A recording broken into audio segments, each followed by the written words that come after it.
আসসালামু আলাইকুম। আমাদের চ্যানেলে আপনাদের সবাইকে স্বাগতম। আমাদের চ্যানেলে আমরা জমিজমা ও বিবাহ সংক্রান্ত বিভিন্ন আইনি সমস্যা ও এর সমাধান নিয়ে আলোচনা করে থাকি। তো চলুন শুরু করা যাক আজকের আলোচনা। আজকে যে বিষয় নিয়ে আলোচনা করব সে বিষয় হচ্ছে দুই ধরনের ওয়ারিশ সম্পত্তি ক্রয় করলে আপনার জমির মালিকানা টিকবে না। কোন দুই ধরনের ওয়ারিশ সম্পত্তি ক্রয় করলে আপনার জমির মালিকানা টিকবে না, এই বিষয় নিয়ে বিস্তারিতভাবে আলোচনা করব।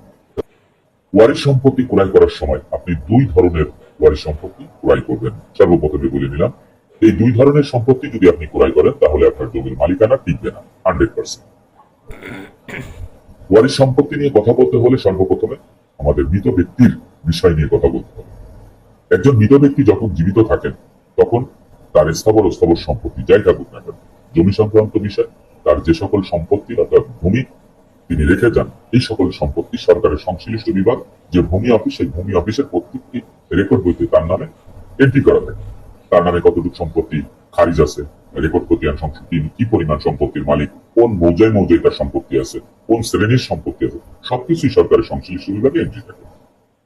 এই ব্যক্তি যখন মৃত্যুবরণ করে এই সম্পত্তি রেখে, তখন তার যে ওয়ারিশরা থাকে সেই ওয়ারিশরা এই সম্পত্তি মালিক হয়ে যান। অনেকে বলেন মালিক হয়ে যান, কিন্তু আমার ভিডিওর মধ্যে আমি একটু ব্যতিক্রম করে বলি, মালিক হয়ে যান না, মালিক হবেন অগ্রাধিকার ভিত্তিতে। কিভাবে? এই জন্যই হবেন যে মৃত ব্যক্তির সম্পত্তি সরকারের রেকর্ড বইতে মৃত ব্যক্তির নামেই রয়েছে, সেই সম্পত্তির মালিক আপনি নন। আপনাকে সেই সম্পত্তির মালিকানা পেতে হলে কিছু কাজ করতে হবে। সেই কাজটা কি?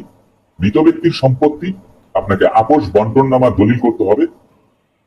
সকল ওয়ারিশে একত্রে বসে কে কোন জায়গা থেকে কতটুকু সম্পত্তি পেয়েছেন ফারাইজ মোতাবেক, হিস্সা মোতাবেক সেই সম্পত্তি ভাগ করে কে আপোষ বন্টননামা দলিল করে, তারপরে সেই দলিলের ভিত্তিতে আপনি ভূমি অফিস থেকে নামজারি করলে মৃত ব্যক্তির মূল জোতে অর্থাৎ রেকর্ড বইতে যেই পরিমাণ সম্পত্তি আছে সেখান থেকে আপনার আপোষ বন্টননামা দলিলে যেই দাগে আপনাকে যতটুকু সম্পত্তি দেওয়া হয়েছে আপনারা সিদ্ধান্ত নিয়েছিলেন, সেই সিদ্ধান্ত মোতাবেক দলিল দেখে মৃত ব্যক্তির সম্পত্তি থেকে ওই পরিমাণ সম্পত্তি কর্তন করে আপনার নামে একটি খতিয়ান ওপেন করে দেবেন, যেটি খারিজ বা নামজারি খতিয়ান বা মিউটেশন খতিয়ান।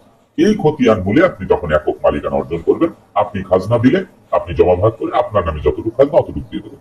আরেকটি পরিপত্র জারি হয়েছে, যদি আপনি আপোষ বন্টননামা দলিল না করতে চান তাহলে সকল ওয়ারিশরা মিলে দলগতভাবে আপনি জমা ভাগ না করে আপনি ভূমি অফিস থেকে নামজারি করে নিতে পারেন। তো এইভাবে আপনাদের নামে সম্পত্তি ট্রান্সফার হয়ে আসবে ভূমি অফিস। তখন আপনি কিন্তু জোর গলায় বলতে পারবেন যে এই সম্পত্তির মালিক আমি। এর আগে বলতে পারবেন না। মৃত ব্যক্তির নামে সম্পত্তি অফিস আদালতে সব জায়গায় আপনার সে মৃত ব্যক্তির নাম।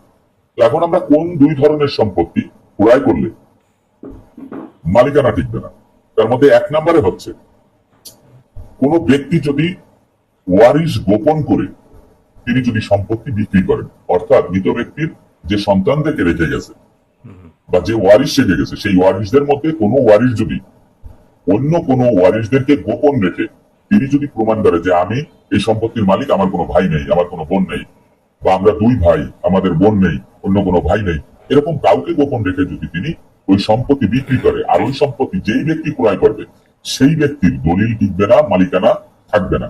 কারণ উত্তরাধিকার সূত্রে পাওয়া সম্পত্তিতে যে সকল ওয়ারিশরা সম্পত্তির মালিক, তারা যখন বঞ্চিত হয়ে যাবে, তখন দেখবে যে আমাদের সম্পত্তি আমার বড় ভাই বিক্রি করে দিয়েছে, তখন তারা কিন্তু আইনের আশ্রয় নেবে।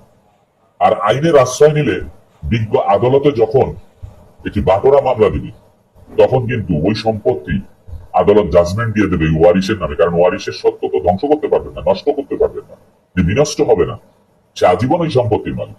কারণ তার বাবার সম্পত্তি, আপনি যার কাছ থেকে ক্রয় করেছেন তিনিও বাবার সম্পত্তি বিক্রি করেছেন।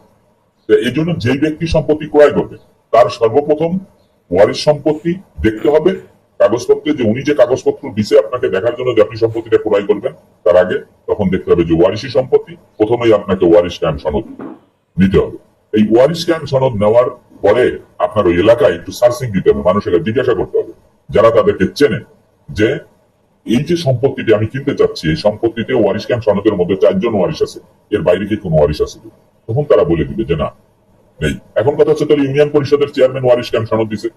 আমাদের দেশে ইউনিয়ন পরিষদের চেয়ারম্যান না, শুধু যে কোনো সংশ্লিষ্ট বিভাগ থেকে আপনার সনদ বের করা কোনো বিষয় না, কিন্তু সঠিক সনদটি যারা গ্রহণ করে তাদের পর্যালোচনা করে সত্যতা যাচাই বাছাই করে নিতে হয়।